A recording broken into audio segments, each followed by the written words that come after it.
नमस्कार, आप सभी का स्वागत है हमारे चैनल में जिसका नाम है क्लिक बेल ऑफिशियल। और आज हम लेकर आए हैं आपके लिए एक बेहतपूर्ण जानकारी।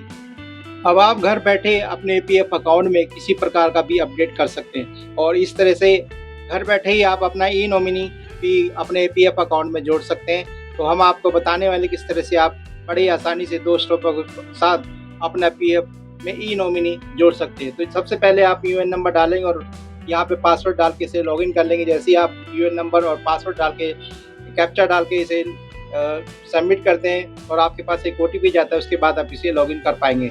तो हम इसे डाल लेते हैं, उसके बाद आपको बताते हैं किस तरह से आप इसे आगे की प्रक्रिया शुरू कर सकते हैं। तो हम जल्दी से इसे ओटीपी डाल के लॉगिन करके आपको बताते हैं। यूएन नंबर और पासवर्ड और कैप्चा डाल के जैसे ही आप करेंगे आपके पास एक ओटीपी जाएगा। वो ओटीपी आप यहाँ पर डालेंगे और आप एक कैप्चा है वो उस कैप्चा को आप यहाँ पर भरेंगे। उसके बाद ये आपको ले जाएगा आपके मेंबर अकाउंट पर। उसके वहाँ से ही बड़े आराम से आप ई नॉमिनेशन अपना कर सकते हैं। और किसी प्रकार का संशोधन करना हो, एड्रेस में कोई तब्दीली करनी हो या मैरिड या पढ़ाई लिखाई को अपडेट करना हो तो वो भी बड़े आराम से वहाँ पर से आप कर सकते हैं।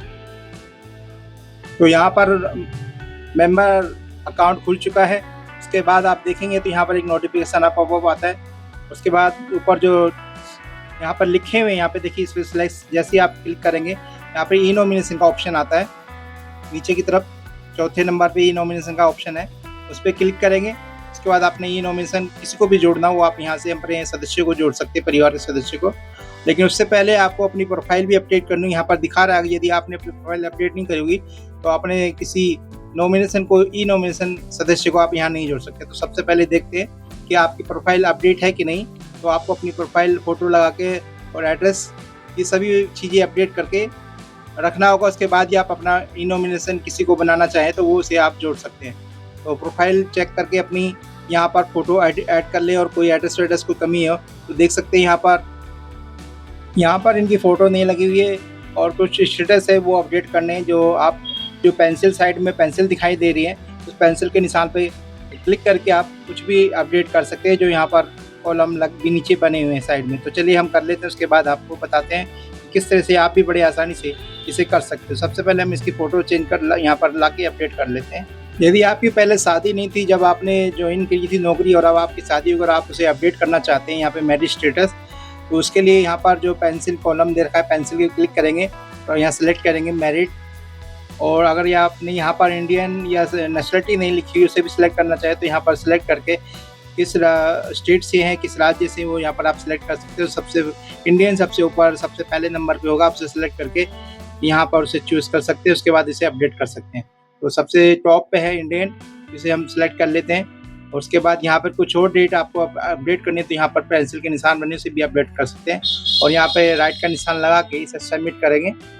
उसके बाद आगे जो ऑप्शन आएगा उसके माध्यम से आप अपना मैरिज स्टेटस अपडेट कर सकते हैं। तो हम दिखाते हैं किस तरह से आप कर सकते हैं यहाँ पर। तो जैसे ही आप ये सबमिट करेंगे तो यहाँ पे ऑप्शन आएगा, यहाँ पर ये पेपर लगे हुए यहाँ पर उनके नाम दे रखे हैं, आधार कार्ड, पासपोर्ट और काफ़ी चीज़ें हैं, वोटर कार्ड, आई कार्ड भी है और मैरिज सर्टिफिकेट भी, वो सब चीज़ लगा कर आप यहाँ पर मैरिज स्टेटस अपडेट कर सकते हैं। अगर आप ये नहीं लगाएंगे तो आपका मैरिज स्टेटस अपडेट नहीं होगा। ये तीनों कॉलम दे रखे, तीनों में पेपर अलग अलग लगाना अनिवार्य है, उसके बाद ही अपडेट होगा, नहीं तो ये आपका मैरिज स्टेटस पेंडिंग में पड़ा रहेगा, अपडेट नहीं होगा। तो इसके लिए जो प्रूफ है आपके पास तीनों प्रूफ होना चाहिए, उसके बाद ही ये अपडेट होगा।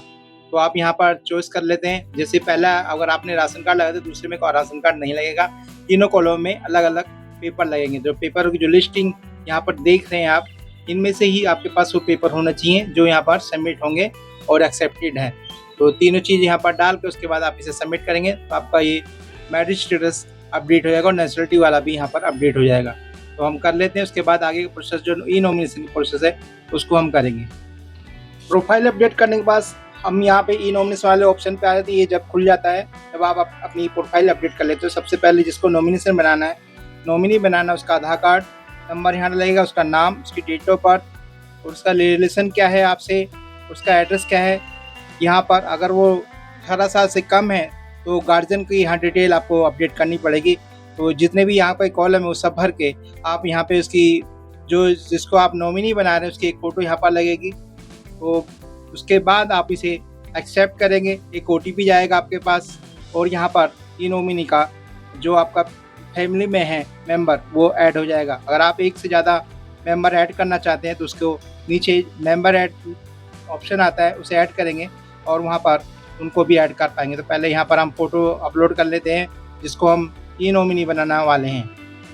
तो यहाँ पर हम इनका फ़ोटो सेलेक्ट करके यहाँ पे लगा चुके हैं, देखिए, और व्यू करके ओके करेंगे, यस का निशान लगाएंगे और यहाँ पर देखिए फ़ोटो आ गई है।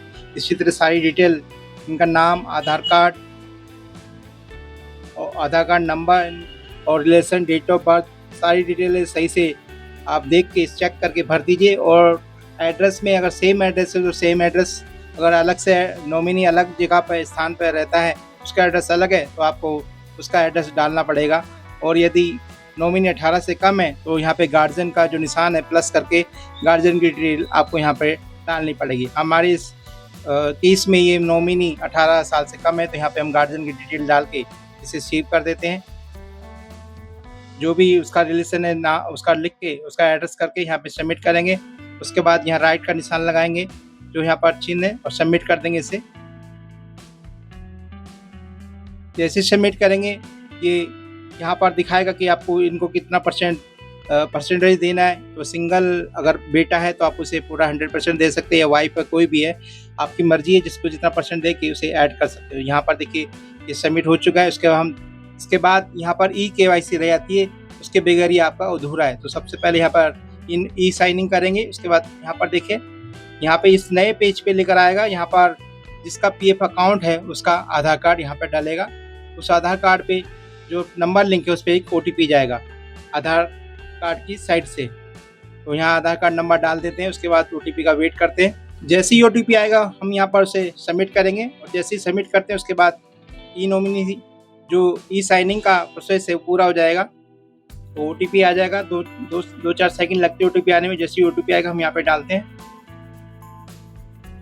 और थोड़ा वेट कर लेते, कई बार टाइम भी लग जाता है। देखिए OTP आ गया, हम यहाँ पे उसे डाल के सबमिट करेंगे और जैसे ही सबमिट करेंगे आपका ई साइनिंग वो भी पूरा और देखिए यहाँ से लिखा हुआ आ जाता है ई नॉमिनेशन सक्सेसफुली सबमिट।